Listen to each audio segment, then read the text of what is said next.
We're going to be talking through the PGA Championship this week. It's going to be a really exciting to have everybody back and playing again. The Masters already feels far away. Sheets had a great week last week. I was a little frustrated because I had my 5 of 6s were unbelievable. I just couldn't get that 6th guy through, and that's pretty much all that happened. But I'm ready to go this week. I want to satellite into the 44-44 for the millionaire one. So that's going to be fun because I don't usually play anything that size for golf. I don't think I ever have before. So I'm kind of excited about this week, and I've been doing a little research, and I'm ready to get after it. Sheets, any overall thoughts? I actually have a few, I guess, that I'll throw out there real quick before I ask you. It seems like it's a course where you're really going to have to drive it, and you're going to have to be extremely accurate with your driving. There is a lot of trouble out there, and you are going to see some little mini blow-ups from even the best players, I think. That's what I've got. Anything to add? Yeah, I do. It's a tough tournament because of the of all the live guys combining with the PGA guys. And it's difficult to compare. How guys have been doing in live competition versus how they've been doing in PGA competition. So it's somewhat challenging. You have to you sort of have to make stuff up, you know what I mean? Like along the way, and you have to kind of go by a little bit more feel than some people might be used to. I think that's kind of a good thing. And you're going to get to them. We're going to get to a minute, but you're going to get to yet another slate where Brooks Koepka is going to be projected to finish last. And he's probably going to win. You know what I mean? The problem was he was the highest owned player though. Again, that whole last tournament confused me. So hopefully, we'll go into this a little less confused. But first of all, I mean, as I look through this, I'm going to go tier by tier. But there's some cheapos that you can play. And listen, when you got a loaded field, you're going to get guys at 6,800 that can win the golf tournaments. I don't know if you can win this golf tournament, but you got good golfers down there. So we'll have to see. I think the combination of the live stuff, plus like a cheapos and plus whatever, listen, and making that 4,400, listen to whoever wins, that's going to earn it. So let's see. Maybe one of them, maybe that could be you. I hope so. Well, why don't you? Okay, so let's start it off with the first tier. I'm going to close my window because the trash guy's here, so they're taking all the trash outside. But then I'll close my window. Why don't you start off with what you like? Yeah, let me share my screen first. Oh yeah.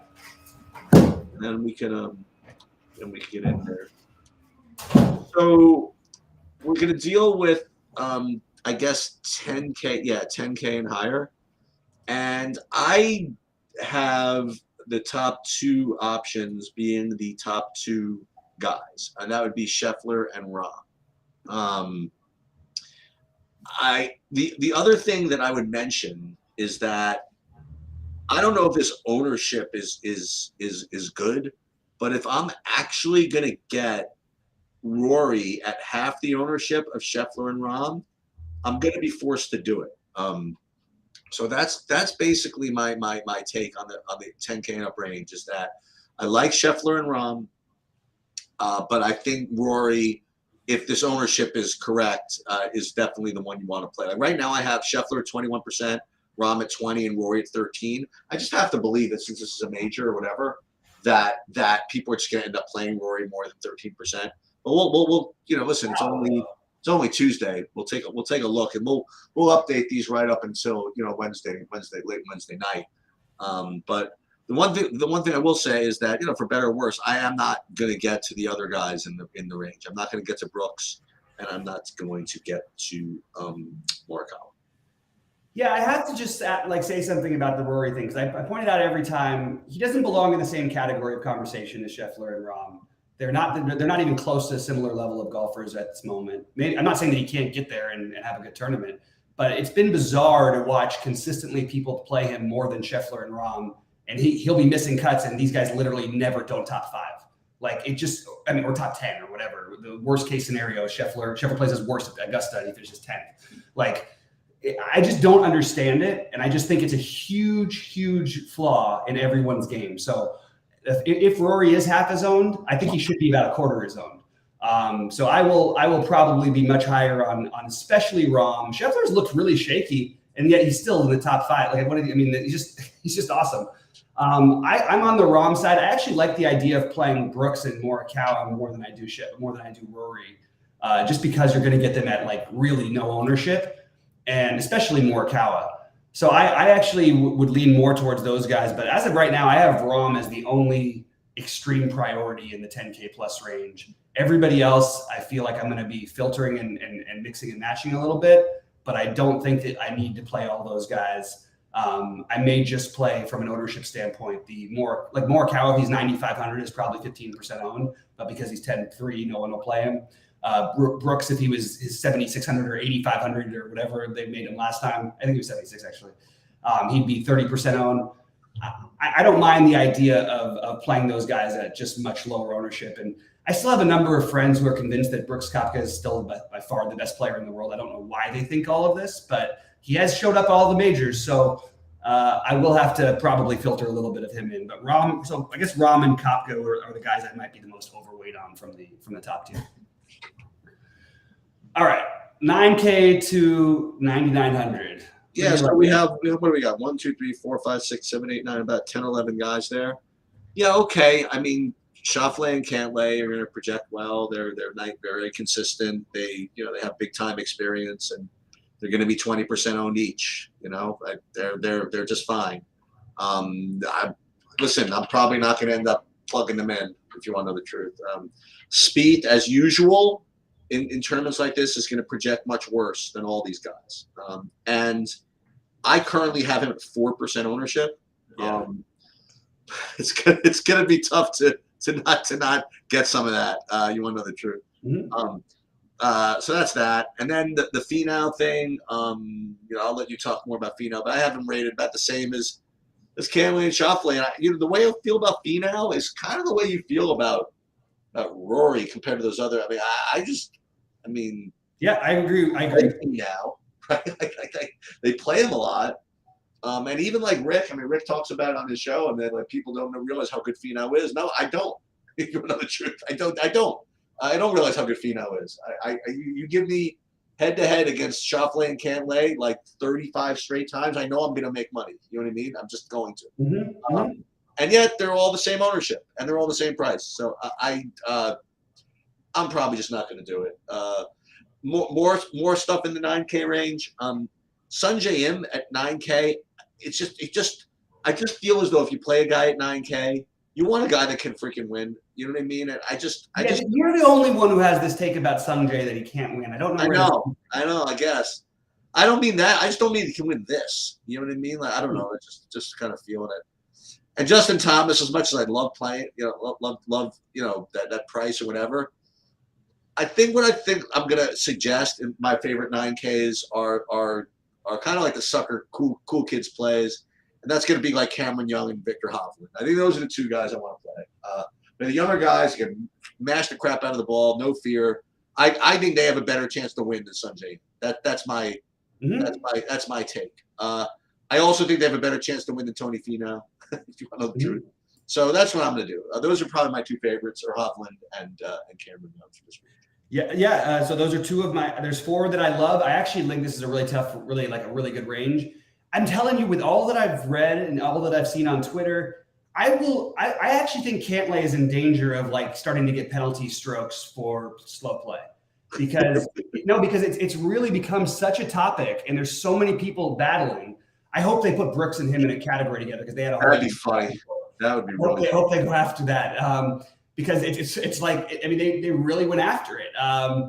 Look, Cantlay makes a lot of sense here. So does Schauffele, but I'm going to be very high on the two guys you mentioned, Hovland and Cam Young, were two of my top four, and I have Cam Smith I think Cam Smith is a phenomenal tournament play. Like, I just think that if we're just going to do it because of the Lives thing. Do we remember that right before the Live tournament, like, this was the only guy that seemed like he could even compete with Scheffler? Yeah. He's really good. He plays tough courses really, really well. He can hit it.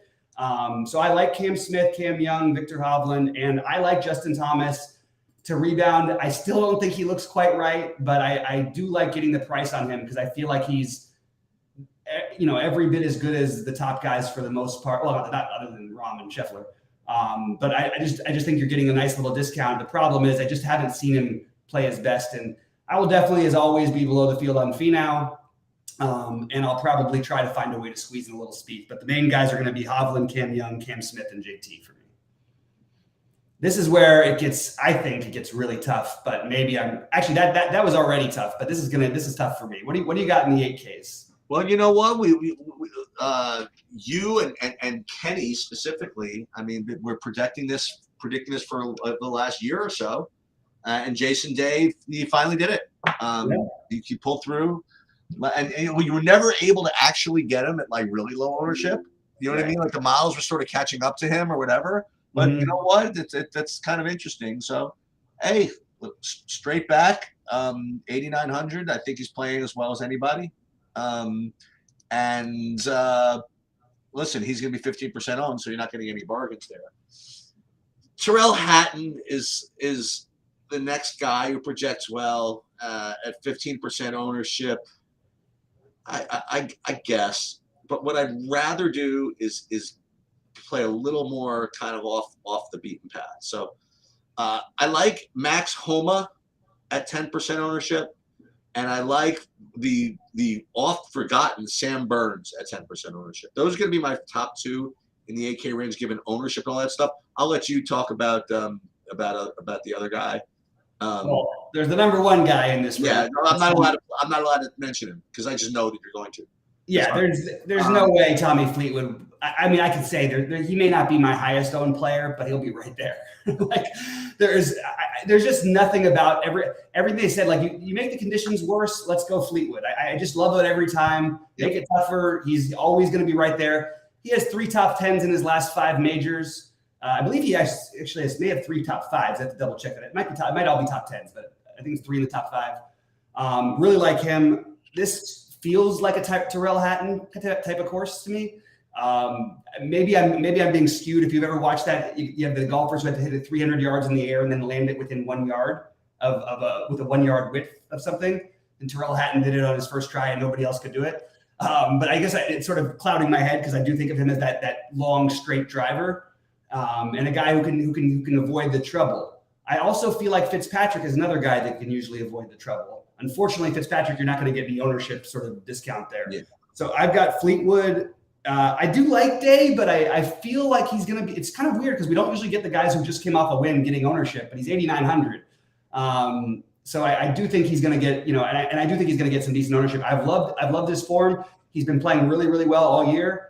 And it was nice to see him finally get a win, even though it didn't necessarily help me out in my tournament lineups. So Fleetwood Hatton being my 2 favorite, Day and Fitz being my next 2. And I like that you mentioned Sam Burns. I'm definitely going to consider that. I also wrote down Tom Kim, who I think gets forgotten about this week. And he's 20 years old. I'm going to bet on the upside of this kid all the time. He's going to be a top 10 player in the world within a couple years. And just like to get ahead of the field on that. I am not getting to the DJ Homa as much, but I'm considering it.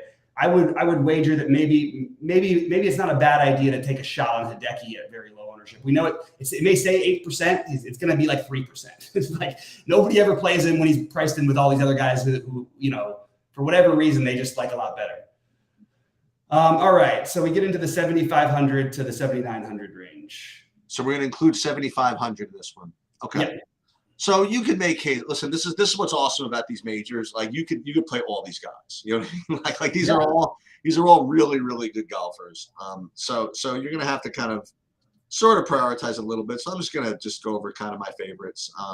We will definitely play Say Goodnight Raquel with Joaquin Neiman. We will definitely play Wyndham Clark 7,500. And then the other one I'll just kind of throw in just for fun is Taylor Gooch. So those will be my 3. But listen, I'm not trying to be like hedgy or whatever. I mean, everybody look at this whole group. I'm trying to even think of who I wouldn't play. Like Ricky Fowler, by the way, is the best. As far as my sheets go, is the best play at 7,500 and up. So you could play literally any of these guys. But I'll just for the purposes of the show, so to speak, I will highlight Neiman, Gooch, and Wyndham Clark. Yeah, I love Neiman. Look, things you want to look for, not necessarily comparable courses, but like guys who have played really well on tough courses in the past. Neiman is definitely one of those guys. And I think this is going to be a good spot for him. Even though he doesn't necessarily have he can't quite hit it as far as some of these other guys can, but he still, he hits it pretty well. I kind of like Adam Scott a little bit here. I think that he's looked like he's been in pretty good form, and for a little while now, I just feel like the price feels fair. Taylor Gooch, I actually always love to play him, so I'm probably going to have to get a little, but I didn't have him initially in my rankings. I'm glad you didn't say Patrick Reed, but I'm still considering it. Ricky makes a lot of sense to me, but I think that I'm going to be highest on Neiman, Ricky Fowler, and I think Corey Connors is very reasonable as well. I'm not usually my favorite guy to play, so I might have to reconsider that. I really think Neiman's probably my favorite guy in this range, and everybody else sort of comes in a distant second for me as of right now. The Wyndham Clark thing is it's really hard to play guys at 30% ownership. And I'm not saying it's going to be that, but every time Wyndham Clark projects at like 15, he ends up 25 or 30 in the big buy-ins. And 2 weeks ago, it looked terrible when he didn't even make the cut at an easy tournament or whatever. And then 2 weeks ago, it looked incredible when he won the tournament. 3 weeks ago, it looked terrible when he didn't make the cut. But yeah, like you said, there's a lot of good golfers here. I think Ricky, Neiman, and then I'm still considering the Adam Scott thing. I still believe in Adam Scott, so I think I might do some of that. All right, so I'll do the 7,400 and below. Yeah, if you don't mind. Yeah, sure. So I got 3 guys to talk about here. As far as my sheets go, like the models and all this stuff, like the 2 guys that look the best are Siwoo Kim at 7,100, and Russell Henley, who always seems to look good. But I'll just kind of throw this out there. I don't know if I'm going to play that 4-4-4-4. I just know I have to be feeling it. You know what I mean? Mm-hmm. But I'll just tell you guys this is that if you guys are going to get a piece of this or whatever, I just feel as though I have to disclose this. If I play that will have Bryson DeChambeau in it. I'm just playing him, and that's just the bottom line. I have to scroll 100 miles down to find him in the projections, but you got to hit the ball freaking far on this course, and the guy's freaking 70 whatever hundred. So that's just my speech of 7,400 and below, and I'll leave it to you. Yeah, this is interesting because I actually had Bryce written down as a priority too. So that automatically means he's definitely going to make some of my reasonably big buy-ins. I don't think I'm going to play him in the 44-44, but I do think I like that idea. I think that makes a lot of sense. The one thing I'd also throw out there is we don't know the status of where this guy's at exactly, but it is kind of weird to see Paul Casey at 7,300. Who basically the last time we were playing him was just out there winning tournaments until he got his back. Yeah, and withdrawing from tournaments. He was winning, but he would go what? He would win one and then he'd withdraw. You know what I mean? At least you were making money off him in the long run. You just played him every week. Don't forget, before you even get into it, don't forget the Neiman Pereira correlation. Oh, I've already got that 100%. That's Pereira, but I don't even think. I think they're reasonable plays. Of course. So Pereira had what did he have? An 8-shot lead on Sunday on the PGA Championship last year. I mean, he ended up just having a massive collapse. I will take it. I'll take a second place or a third place from Pereira. I'm not going to complain about that. You sure? Talk about another guy who can really hit it. He can hit it too. But so I actually that's my main ones. It's Mito, Bryson, Siwoo. We're a lot of that. I have to say the one other guy who can really hit it though. If we're gonna, and he's just been killing. There's two other guys. He's absolutely been killing me for so long. I don't know why I'm stuck on doing it. I still believe he's a terrific golfer who's just struggling. I kind of like the idea of taking a shot again on Minwoo Lee. I also really like Keith Mitchell. I was sort of surprised you didn't say Keith Mitchell. I thought he was going to be one of your guys. He might be. And I am not going to make this. I promised after the last tournament, I'm going to play 3 to 5% of Phil Mickelson in every major. Okay. I'm just tired of it. It's been three tournaments that he's literally, you needed to have him to be able to win, and he's been less than 1% owned or to be optimal. And nobody's played him in any of these tournaments. So I'm just throwing him out there as I'll just bet on the experience, I guess. But mainly it's Mito, Siwoo, and oddly Bryson and Minwoo Lee are my get crazy plays. All right, so you under 7K sheets. Oh yeah, mine may take a little while. I got a couple of dudes. My number one guy under 7K is actually less than 5% owned, and that would be KH Lee.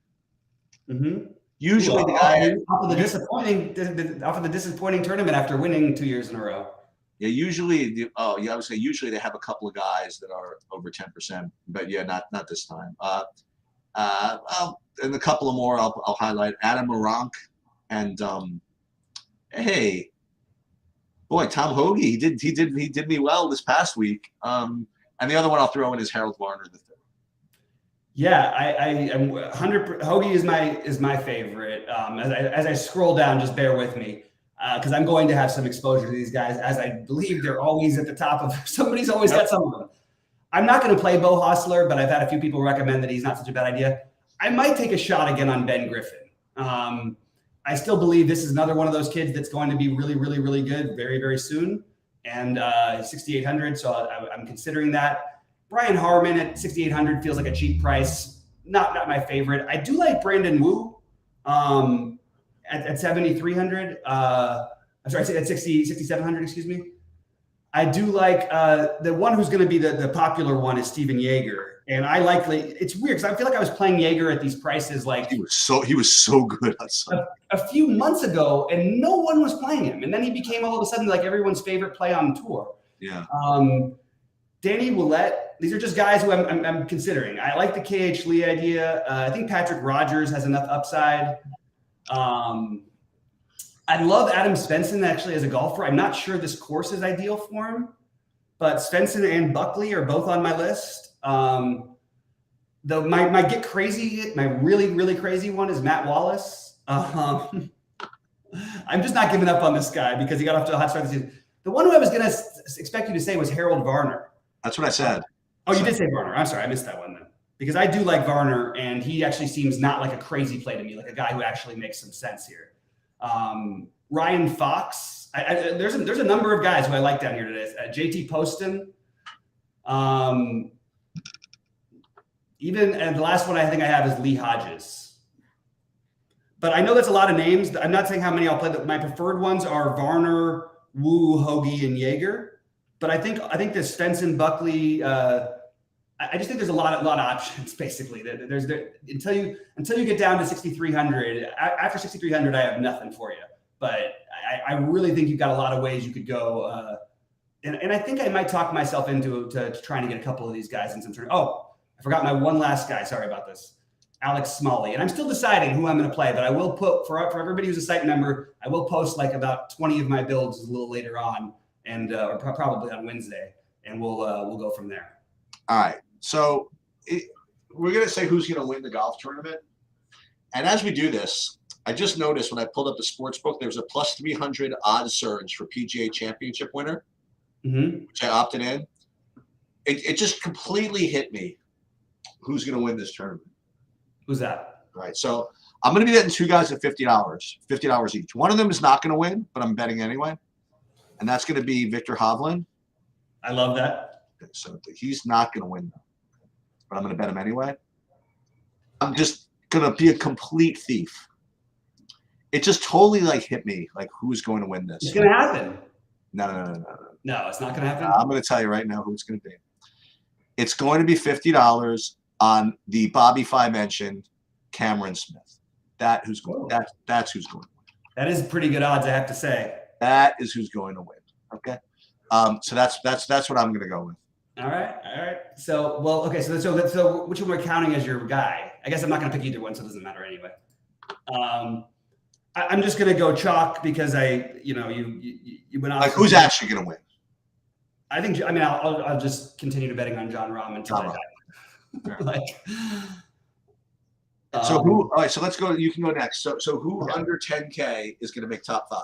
Well, you kind of stole two of my guys here a little bit. No, I just picked one. I just picked Cam Smith. Cam Smith and you said Hovland, so I was say. I mean, whatever. Okay. I like Hovland. All right. So you're going to take Hovland. And then what I'm going to do, just for fun,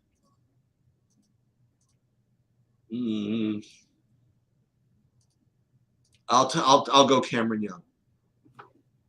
Wow, we're really building around my like literally this is like my exact core core guys. Okay, under 9K to top 10. Top right? 10, yeah.